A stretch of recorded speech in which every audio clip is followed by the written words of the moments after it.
बोलो जयकारा बोल मेरे श्री गुरु महाराज की जय। श्री परमहंस दयाल जी महाराज की जय। प्राचीन ग्रंथ जिसमें हम श्रवण कर रहे हैं दादा गुरु महाराज जी की जीवनी और प्रसंग चल रहा है उसमें हरिहर बाबा का हलगी मंजी। आगे का प्रसंग है हलगी मंजी। हलगी मंजी ग्राम एक छपरा प्रांत बिहार। सतगुरु छपरा प्रांत बिहार। सतगुरु दीन दयाल ने कीनी कृपा अपार। बोल मेरे गुरु महाराज की जय। मेरे दादा गुरुदेव की जय। श्री सतगुरुदेव जी महाराज ने जन कल्याण के निमित्त अनेक नगर ग्रामों प्रांतों में विचरण किया और जहाँ जहाँ प्रेमियों ने आग्रह किया वहीं कृपा करते रहे। तभी आपने हलगी मंजी नामक एक ग्राम जिला छपरा बिहार में भी दर्शन दी। ये हलगी मंजी बिहार में है। कष्ट अनेकों ही सहे विचरे देश विदेश। सतगुरु विचरे देश विदेश। दया धार करते रहे अध्यात्म उपदेश। बोल मेरे गुरु महाराज की जय। मेरे दादा गुरुदेव की जय। अनेक प्रकार के कष्टों को सहन करते हुए देश विदेश में विचरण करते रहे, क्योंकि महापुरुषों का आगमन ही जगत कल्याण के लिए होता है। दयालु प्रभु मोह माया में आसक्त जीवों को आध्यात्मिक उपदेश देकर उनको सत्य मार्ग में लगाते रहे। भ्रमणे करत वितरत मम नाथा। कछुक साधु संत लिए साथा। पहुँचे गोंडा मगहर बस्ती। कछुक संत सेवक सदगृहस्थी। कुछ एक संतों की मंडली को साथ लेकर मेरे मालिक भ्रमण करते रहे। कुछ सदगृहस्थी सत्संगी भी सत्संग लाभ की इच्छा से उनके साथ चल पड़ते थे। जिला गोंडा, बस्ती और मगहर आदि नगरों में दर्शन देकर लोगों को कृतार्थ करते रहे। गोंडा सबको पता है ना। गोंडा में छठी पातशाही सतगुरुदेव भगवान जी ने श्री द्वितीय पातशाही महाराज जी का सुंदर स्वरूप विराजमान करवाया है, जो मार्बल की प्रतिमा बनवाकर गोंडा के अंदर। ये वही गोंडा है जहाँ पर गुरुदेव विचरण किया। जीवन सत्य मार्ग दर्शावत। वर्षा हरि नाम बरसावत। सतगुरु स्वामी परम दयालु। भक्ति प्रेम लकी होत कृपालु। महाराज श्री नाम की हरि नाम की वर्षा करते हुए जग जीवों को सत्य मार्ग पर लगाने में प्रयत्नशील रहे।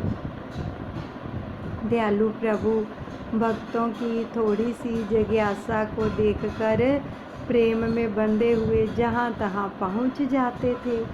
द्वैत भाव निकट नहीं आना।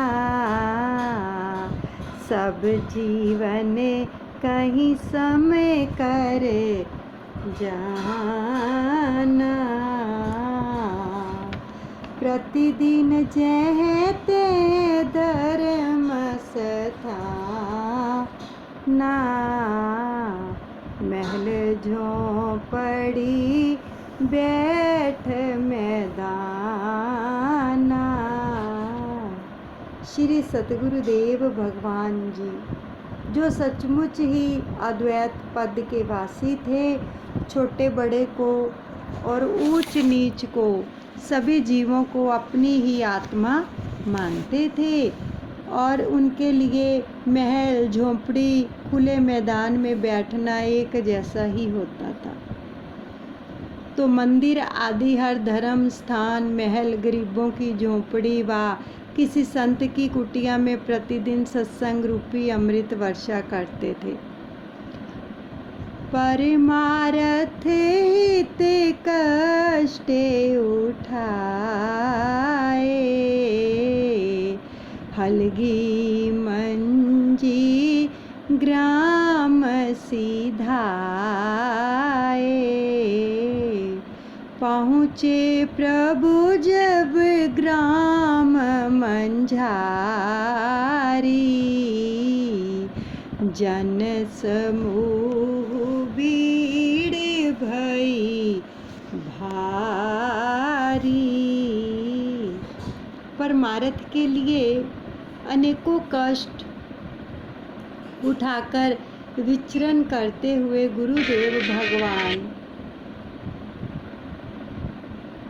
गुरुदेव भगवान जी ने जिला छपरा हलगी मंजी नगर में जो थे दर्शन दिए। श्री महाराज जी जब इस नगर में पधारे तो भक्त जनों का एक उमड़ता हुआ जो जन समूह सागर की तरह तरंगे ले रहा था।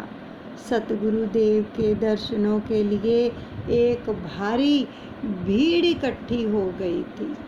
जब देखी संतन की टोली, बोले भांति भांति की बोली।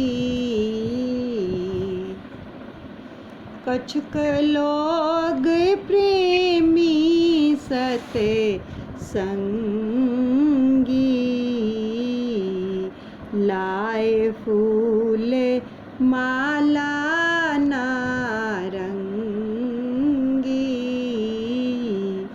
ग्रामीण लोगों ने जब महाराज श्री के साथ सेवा में रहने वाले संतों की मंडली देखी तो तरह तरह की बातें करने लगे। कोई संत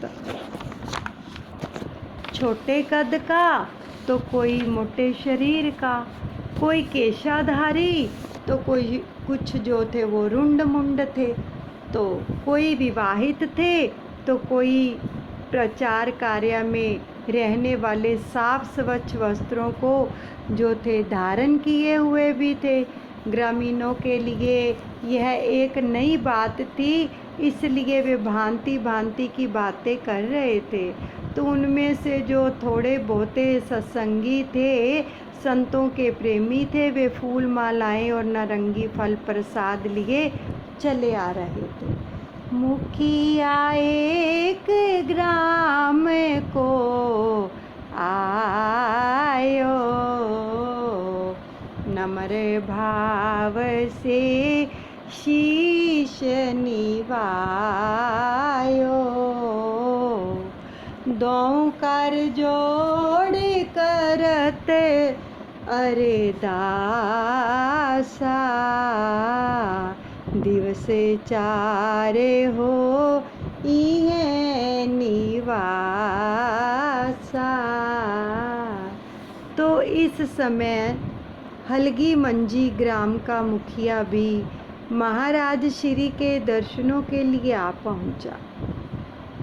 हलगी मंजी का जो मुखिया था ना, वो भी श्री गुरु महाराज जी के दर्शनों के लिए आया और दर्शन करने से मन में श्रद्धा उत्पन्न हुई और बड़े ही नम्र भाव से शीश नवाकर दंडवत प्रणाम किया और हाथ जोड़कर प्रार्थना की कि महाराज जी यहाँ पर 2-4 दिन तक निवास करके सत्संग सरिता चलाते रहें ताकि लोगों को अधिक से अधिक लाभ हो। भगत प्रेम वश हो प्रभु, बोले दीन दयाल, सतगुरु बोले दीन दयाल। यही विचार हमार है, बसे यहाँ कछु काल। बोल मेरे गुरु महाराज की जय, मेरे दादा गुरुदेव की जय। अंतर्यामी प्रभु भगत के मन की बात जानने वाले प्रेम के वश दया करते हुए फरमाने लगे कि हमारा भी यही विचार है कि यहाँ कुछ काल तक रुकें, क्योंकि यहाँ के लोगों में प्रेम है, सत्संग में रुचि है, आपकी प्रार्थना स्वीकार है, आपको सेवा करने का समय अवश्य ही मिलेगा। ये फरमाया। निज चौपाल ही आसन दीनो, सब पर बंदे अति सुंदर कीनो। प्रातः साय हरि कीर्तन हो वहीं, सत्संगी मन मल सब धो वहीं। महाराज श्री के प्रेम भरे वचन सुनकर मुखिया जी को बड़ी प्रसन्नता हुई और मुखिया जी ने अपनी चौपाल पर ही महाराज श्री का आसन लगवाया। बड़ी सुंदर झांकी का प्रबंध किया और एक सुसज्जित सिंहासन में महाराज श्री का पलंग सजाया। सवेरे शाम दोनों समय सत्संग भजन कीर्तन होने लगे। सत्संग सरोवर में सत्संगी जिज्ञासु सज्जन अपने मन की मैल को धोने लगे। रामचरित मानस पर संगा, करत श्रवण संशय होए भंगा। आत्म तत्व संत दर्शावहीं, घटे अंतर की खोज करावहीं।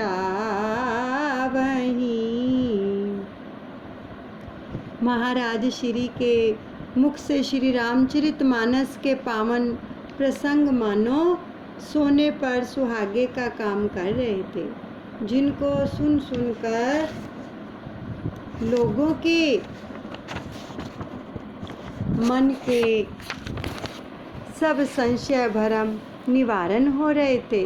क्योंकि महापुरुष जब श्री रामचरितमानस को घट रामायण के द्वारा सिद्ध करते हैं तो घट की खोज कराते और उस आत्म तत्व को दर्शाते हैं, जिसको जानने से जीव को उस सर्वव्यापी रमे हुए राम की प्राप्ति होती है, आत्म ज्ञान की प्राप्ति होती है। ज्ञान ध्यान की युक्ति सिखावे, मार्ग सहज योग बतलावे। प्राण अपान करे एक दिखायो, आजपा गायत्री बतलायो। महापुरुष ही इस गुत्थी को सुलझा सकते हैं। वे ज्ञान ध्यान की युक्तियाँ सिखाकर प्राण पान की एकता कराते हैं और अजप्पा जाप बिना जपे ही गायत्री का ज्ञान कराते हैं। वो जो जाप होता है उसको अजप्पा जाप कहते हैं, जिसको गायत्री भी बोला जाता है। अजप्पा नाम गायत्री, मुनि नाम मोक्षदायिनी। एक तो गायत्री मंत्र का जाप होता है, जैसे ओम भूर्भुवः स्वः, वो गायत्री मंत्र है, और एक गायत्री अजप्पा नाम गायत्री है। इसका जाप नहीं करना पड़ता, ये बिना जपे यानी बिना जाप के उठते बैठते सोते जागते सदा ही होता रहता है। ममता मोह मान मिट जाई, सत्संगत को फल है भाई। मैं और मोर तोर मन भूले, प्रभु प्रेम को झूलना झूले। यहीं पर विश्राम देते हैं। बोलो जयकारा बोल मेरे श्री गुरु महाराज की जय। श्री परमहंस दयाल जी महाराज की जय।